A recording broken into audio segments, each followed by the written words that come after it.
तो कैसे हो आप सब लोग। आ गया हूँ मैं एक और नई रियल हॉरर स्टोरी के साथ। तो ये स्टोरी हमें पुष्पेंद्र ने शेयर करी है, और अगर आपके पास कोई हॉरर स्टोरी है तो शेयर करो यार। और एक चीज और यार, हम लोग 1 मिलियन सब्सक्राइबर के बहुत ज्यादा क्लोज हैं भाई। यकीन नहीं हो रहा कि 1 मिलियन सब्सक्राइबर होने वाले हैं यार, कभी सोचा नहीं था मतलब। तो भाई जिसने भी सब्सक्राइब नहीं करा है चैनल को सब्सक्राइब कर दो यार। तो इसी के साथ बढ़ते हैं अपनी स्टोरी की तरफ। ये कहानी मेरे दादा के भाई की है। उनकी उम्र आज 89 ईयर्स से भी ज़्यादा है। तो आप समझ जाना कि कहानी कितनी पुरानी है। दादा बचपन से ही थोड़े अजीब हैं। मतलब जैसे नॉर्मल बच्चे होते हैं ना, वो वैसे नहीं हैं। वो बचपन से ही संसार के बाहर की दुनिया को जानना चाहते थे। ऐसे ही एक बार जब वो 2-3 साल के थे, तब उन्होंने अपने मम्मी पापा और दोस्तों को बताया था कि मुझे भगवान भूत प्रेत में इंटरेस्ट है। पर बच्चों की बात पर कोई ध्यान नहीं देता है, और इनकी बात पर भी किसी ने ध्यान नहीं दिया। इनके सारे दोस्त इनका मजाक उड़ाने लगे। एक दिन दादाजी और उनके दोस्त ग्राउंड में खेलने के बाद अपने घर जा रहे थे। सब साथ में ही थे। तभी बातों ही बातों में ये लोग फिर से दादाजी का मजाक उड़ाने लग गए। वैसे तो दादाजी इन सब बातों को इग्नोर कर देते थे, लेकिन पता नहीं क्यों उस दिन उनको गुस्सा आ गया। सारे दोस्त उनका मजाक बना रहे थे कि तुझे चुड़ैल भूत प्रेत पसंद है ना, चल हमें भी दिखा। बार बार ऐसा बोलने पर दादाजी ने गुस्से गुस्से में कह दिया कि तुम्हें देखना है तो वो देखो। उन्होंने ऐसे ही किसी तरफ इशारा किया। दादाजी को भी पता था कि कुछ नहीं होने वाला है, तो वो बस अपने दोस्तों के साथ थोड़ा बहुत मजाक कर रहे थे, उन्हें डराना चाहते थे। सब लोग उस तरफ देखने लगे। अचानक से बहुत तेज हवाएं चलने लगी। वो तेज हवाएं तूफान का रूप लेने लगी। कुछ हल्का सा काला साया दिखाई दिया जो उन सब की तरफ आ रहा था। धीरे धीरे वो साया पास आने लगा तो समझ आया कि वो स्त्री है, मतलब चुड़ैल है। सारे बच्चे डर गए और बहुत तेज भागे। दादाजी भी भागे। उन्होंने तो सिर्फ मजाक किया था, पर ये तो सच हो गया, पता नहीं कैसे। डर के मारे घर में किसी ने कुछ नहीं बताया था, और उसके बाद से दादाजी से वैसी बात किसी ने नहीं करी। ऐसे ही वक्त बीतता गया। उस जमाने में तंत्र मंत्र की बातें बहुत होती थी। जगह जगह पर तांत्रिक मिल जाते थे, जिनमें से ज़्यादातर तो ढोंगी ही होते थे। जब दादाजी लगभग 8 साल के थे, तब खेलते समय कुछ दूरी पर 2 आदमी बात कर रहे थे। तब उन्होंने चुपके से सुना कि वो कुछ सिद्धि की बात कर रहे हैं। एक आदमी बता रहा था, जो दिखने में थोड़ा बहुत तांत्रिक जैसा ही था, कि शमशान में जाकर कुछ क्रिया करने से विशेष सिद्धि मिलती है, और इस सिद्धि को प्राप्त करने के लिए तुम्हें अमावस की रात को 12 बजे के बाद शमशान घाट में किसी नवजात शिशु की लाश के मुंह के अंदर उल्लू की जीभ रखकर उसके ऊपर बैठकर कुछ मंत्रों का जाप करना होगा, जिससे तुम्हें अद्भुत शक्तियां प्राप्त होंगी। जब दादाजी ने ये बात सुनी तो उन्हें अच्छा लगा, और उन्होंने मन ही मन में सोच लिया कि वो ये क्रिया करेंगे। उन्होंने इस बारे में किसी को कभी नहीं बताया था, क्योंकि बड़ों को बताते तो वो करने नहीं देते, और दोस्तों को बताते तो वो इनका मजाक उड़ाते और इनका साथ नहीं देते। पर दादाजी को तो ये करना था। अब वो अमावस का इंतजार करने लगे। अमावस आने पर वो रात को चुपके से निकल गए। आज भी कई गांवों में स्ट्रीट लाइट की सुविधा नहीं है, तो आज से 70-80 साल पहले तो आप उम्मीद भी नहीं कर सकते। वो जैसे तैसे लालटेन लेकर निकल गए और शमशान पहुंच गए, और वो क्रिया स्टार्ट करी। क्रिया खत्म होने के बाद कुछ भी नहीं हुआ, तो वो वहां से वापस आ गए। अगले दिन सुबह उनकी मम्मी उठी और बाथरूम गई। उस समय किसी किसी घर में ही बाथरूम होते थे, वो भी ज़्यादातर औरतों के लिए। उस गांव में 2-3 घरों में ही बाथरूम थे, जिनमें से एक दादाजी का घर भी था। तो दादाजी की मम्मी जैसे ही बाथरूम के अंदर गई, उनकी चीख निकल गई। वो एकदम से गिरते पड़ते बाहर निकली। सभी लोग दौड़कर उनके पास आए, उनको संभालने के लिए, और उनसे पूछा कि क्या हुआ। तब उन्होंने बाथरूम की तरफ इशारा किया। दादाजी के पापा ने बाथरूम में जाकर देखा तो वो भी चौंक गए।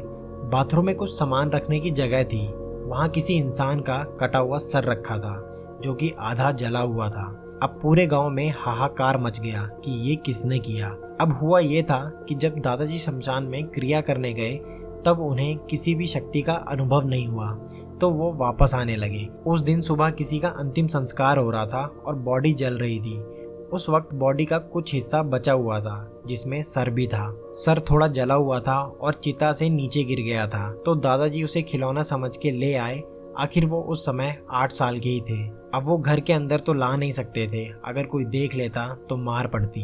अब सारा गांव उस इंसान को ढूंढने में लगा था जिसने ये काम किया था, लेकिन उन्हें कोई नहीं मिला। दादाजी को अब डर लगने लगा, क्योंकि कभी ना कभी तो घर वालों को पता चल ही जाता कि ये काम दादाजी ने करा है। इसलिए उन्होंने सभी को ये झूठ कह दिया कि मैं रात को बाथरूम जाने के लिए उठा था तो मैंने मगरमच्छ को देखा था कि वो किसी आदमी को खा रहा था और उसका सर नीचे गिर गया था। मैं बहुत डर गया था, इसलिए अंदर आकर चुपचाप सो गया। शायद फिर किसी ने उसका सर उठाकर बाथरूम में रख दिया होगा। सभी को थोड़ा बहुत अजीब लगा, पर सब ने मान लिया, क्योंकि उनके गांव के पास एक नदी थी जिसमें बहुत सारे मगरमच्छ थे और वो हर दिन किसी न किसी को मार के खा जाते थे। जो नदी के ज़्यादा पास गया, समझो वो गया।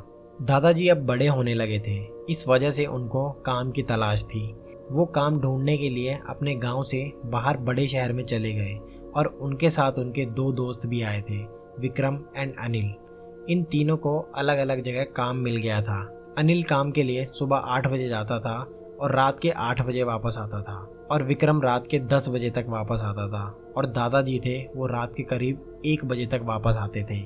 दादाजी को एक फैक्ट्री में काम मिला था, लेकिन उन लोगों के पास इतना पैसा नहीं था, इसलिए वो शहर के अंदर घर नहीं ले सकते थे।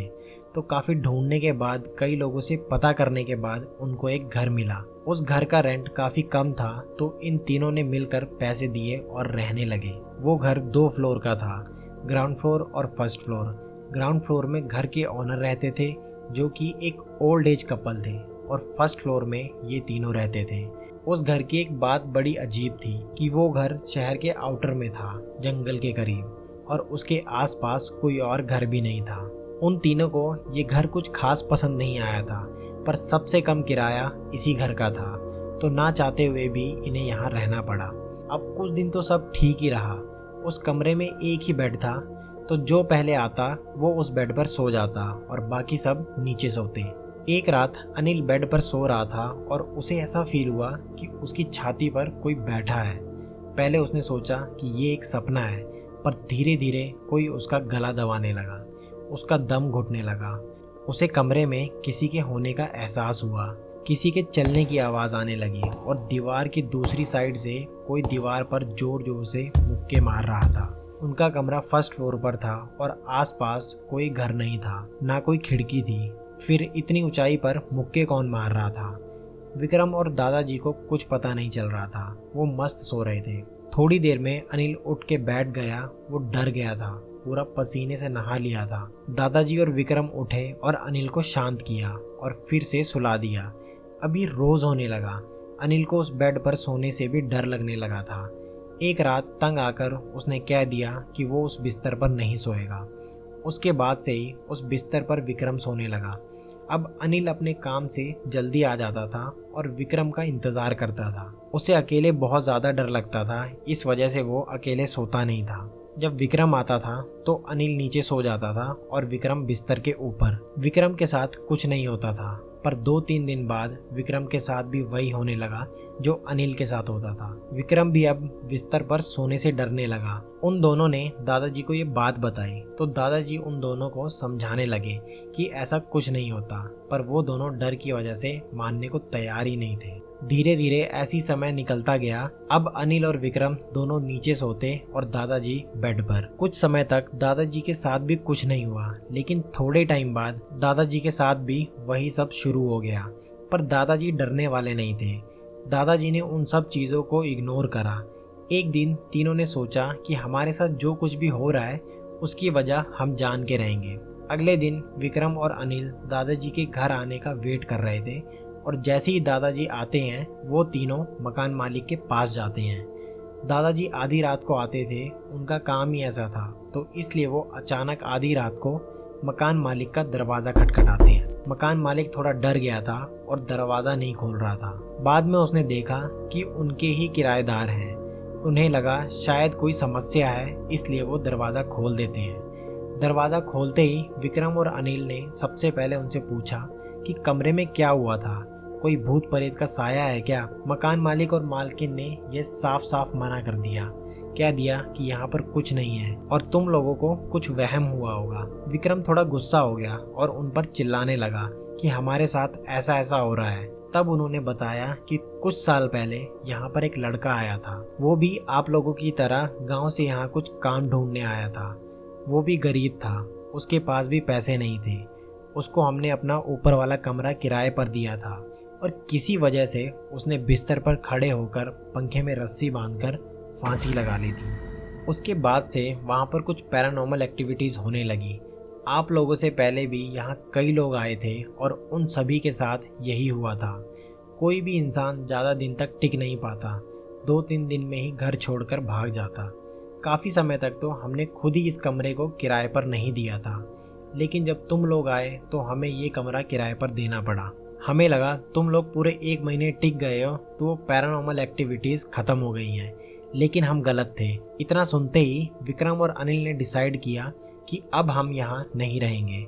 हम कहीं भी रह लेंगे पर यहाँ इस भूतिया कमरे में तो नहीं रहेंगे। दादाजी उनको समझाने लगे, यार ऐसा कुछ नहीं होता, वो जो भी है वो तुमको परेशान नहीं कर रहा है। विक्रम और अनिल इतना डर गए थे कि मानने को तैयार ही नहीं थे। उन्होंने तुरंत अपना सामान पैक किया और जाने लगे। दादाजी उनको समझा रहे थे कि इतनी रात को तुम लोग कहाँ जाओगे, और जाना ही है तो सुबह जाना। दादाजी ने पूछा, तुम लोगों के पास कितने पैसे हैं? विक्रम और अनिल एक दूसरे का मुंह देख रहे थे और कहा, पैसे तो नहीं है हमारे पास, लेकिन इस भूतिया कमरे में रहने से अच्छा है हम सड़क पर रह लेंगे। विक्रम और अनिल दादाजी को भी इंसिस्ट कर रहे थे साथ चलने के लिए। दादाजी ने बोला, मुझे इन सब से कोई फर्क नहीं पड़ता है, मैं उनके काम में तकलीफ नहीं दे रहा हूँ। बहुत समझाने के बाद भी जब दादाजी नहीं माने तो विक्रम और अनिल दादाजी को छोड़कर चले गए। अब दादाजी उस कमरे में अकेले रहते थे और उनके साथ वो आत्मा भी रह रही थी। धीरे धीरे वो आत्मा दादाजी पर हावी हो रही थी। उनको समझ में आ गया था कि एक समय बाद उनके शरीर से जान निकल जाएगी। वो जो भी है वो दादाजी की जान ले लेगी। दादाजी ने सोचा कि इस आत्मा को यहाँ से भगाना पड़ेगा और कोई दूसरा रास्ता नहीं है। एक दिन दादाजी अपने काम से देर रात घर वापस आ रहे थे तो उन्होंने नोटिस किया कि रात को सड़क के किनारे झाड़ियों में एक काली बिल्ली छुपी रहती है, बिल्कुल डार्क ब्लैक और लाल लाल चमकती हुई आंखें। उसको देखकर ऐसा लगता है कि मानो वो रोड क्रॉस करना चाह रही हो, पर वो करती नहीं है, जबकि पूरी रोड खाली रहती है। और जैसे ही दादाजी अपनी साइकिल लेकर वहां आते हैं तो वो उनका रास्ता काट देती है। वो सिर्फ दादाजी का ही रास्ता काटती है, उनके किसी दोस्त या किसी और का नहीं, बस दादाजी का। और ये सिलसिला काफी समय से चल रहा था, शायद तब से जब से दादाजी उस बिस्तर पर सोने लगे। अगली रात दादाजी अपने रूम पर वापस आ रहे थे तो उन्होंने बिल्ली को देखा और बिल्ली ने उनका रास्ता काट दिया। दादाजी घर आए और उसी बिस्तर पर जाकर सो गए। सोने के बाद बिस्तर में फिर से वही हुआ, कोई उनका गला दबाने की कोशिश कर रहा था। दादाजी को कंफर्म हो गया कि बिल्ली में ही कुछ गड़बड़ है। अगले दिन रात को जब दादाजी घर वापस आ रहे थे तब वो पहले से ही तैयारी में थे। दादाजी उस जगह पहुंचते हैं जहां बिल्ली रास्ता काटती है। उन्होंने अपनी साइकिल की स्पीड बढ़ाई और उन्होंने देखा जैसे ही बिल्ली उनके सामने आई उन्होंने अपनी साइकिल बिल्ली की तरफ मोड़ दी और साइकिल का आगे वाला टायर बिल्ली की गर्दन में जा लगा और बिल्ली की वहीं बीच रास्ते में ही मौत हो गई। बिल्ली का शरीर बीच रास्ते में ही पड़ा हुआ था और दादाजी उस रात अपने घर गए और जाकर सो गए। उस रात के बाद जब तक वो उस कमरे में रहे तब तक उन्हें कोई पैरानॉर्मल एक्टिविटी फील नहीं हुई। उस कमरे में जो भी था वो वहां से जा चुका था। इसके बाद दादाजी ने भी कमरे को छोड़ने का फैसला कर लिया था। जब वो कमरा छोड़ रहे थे तब उन्होंने मालिक को बता दिया था कि अब कमरे में कोई समस्या नहीं है, आप किसी और को भी ये कमरा दे सकते हैं। दादाजी स्पिरिचुअलिटी में बहुत बिलीव करते थे, इस वजह से उनके अंदर बुरी शक्तियों से लड़ने की ताकत थी। उन्होंने इस इंसिडेंट के बाद ये शहर भी छोड़ दिया था और कुछ समय के लिए अपने गांव वापस चले गए थे।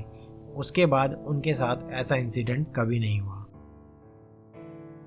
तो गाइज ये थी आज की स्टोरी। आशा करता हूँ आप लोगों को ये स्टोरी पसंद आई होगी। और अगर आप लोगों के पास भी कोई रियल हॉरर स्टोरी है तो मैं डिस्क्रिप्शन में एक मेल आईडी शेयर कर दूंगा, आप लोग अपनी स्टोरी वहां जाके शेयर कर सकते हो। और लास्ट में यही कि भाई हम 1 मिलियन के बहुत ज़्यादा क्लोज हैं, तो भाई जल्दी जल्दी चैनल सब्सक्राइब कर दो। तो इसी के साथ मिलते हैं नेक्स्ट वीडियो में, तब तक के लिए बाय।